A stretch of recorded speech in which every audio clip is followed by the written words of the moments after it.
نبی کریم علیہ السلام نے فرمایا، بخاری مسلم میں فرمایا، 7 ہلاک کرنے والی چیزوں سے بچنا، اگر ان میں تم چلے گئے تو ہلاک ہو جاؤ گے۔ 7 چیزیں ہیں جو تمہیں ہلاک کر دیں، برباد ہو جاؤ گے، تباہ ہو جاؤ گے، ہلاکت کا سفر ہے، 7 چیزوں سے بچو۔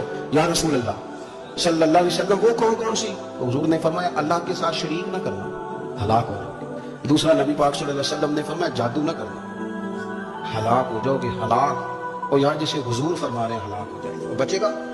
نبی پاک صلی اللہ علیہ وسلم نے تیسرے نمبر پر فرمایا، جس شخص کے قتل کرنے کو اللہ نے حرام قرار دیا ہے اسے قتل نہ کرنا، ہلاک ہو جاؤ۔ چوتھے نمبر پر رسول پاک علیہ السلام نے فرمایا، سود نہ کبھی بھی کھانا، ہلاک ہو جاؤ گے، ہلاک۔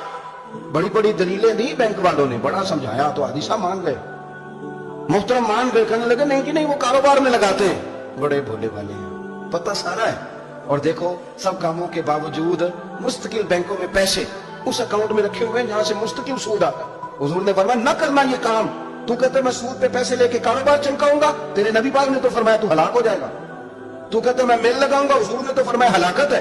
تو کہتے میں بڑا کچھ کر جاؤں گا تو ہلاکت ہے۔ اچھی طرح سمجھ لیں، اصل مال بھی ضائع ہو جاتا ہے اس بندے کا جو سود کا مال ملا لیتا، اصل برکت بھی اڑ جاتی۔ اور میرے نبی پاک صلی اللہ علیہ وسلم نے 5ویں نمبر پہ فرمایا، یتیم کا مال نہ کھانا، ہلاک ہو جاؤ گے، نہ کھانا ان کا مال۔ یہ کروڑوں ہو، اربوں ہو یا 10 روپے ہو، یتیم کا پیسہ نہ کھا لینا، ہلاک ہو جاؤ گے، ہلاکت تمہیں آ لے۔ اور پھر 6 نمبر پر نبی پاک علیہ السلام نے فرمایا، کفر سے جہاد ہو رہا ہو تو کبھی پیٹ پھیر کے بھاگنا نہ، ہلاک ہو جاؤ گے۔ اور 7ویں نمبر پر اللہ کے رسول نے فرمایا، بے قصور اور بے گناہ عورت پر تہمت نہ لگانا، بلا وجہ بہو کے کھاتے نہ کچھ ڈال دے، بلا وجہ بھابھی اور بیوی اور کسی بھی خاتون پر کوئی الزام بے قصور عورت پر بہتان نہ لگانا۔ مار مار کے ایک شخص نے بحال کر دیا بیوی کو، اور بعد میں پتا چلا کہ جی مجھے شاکہ تمیز کراتی۔ کیا آپ کی سوچ ہے؟ مسلمان اللہ کو ماننے والا اس باتوں پر الزام لگائے گا، تمیز کرا کے لاتی۔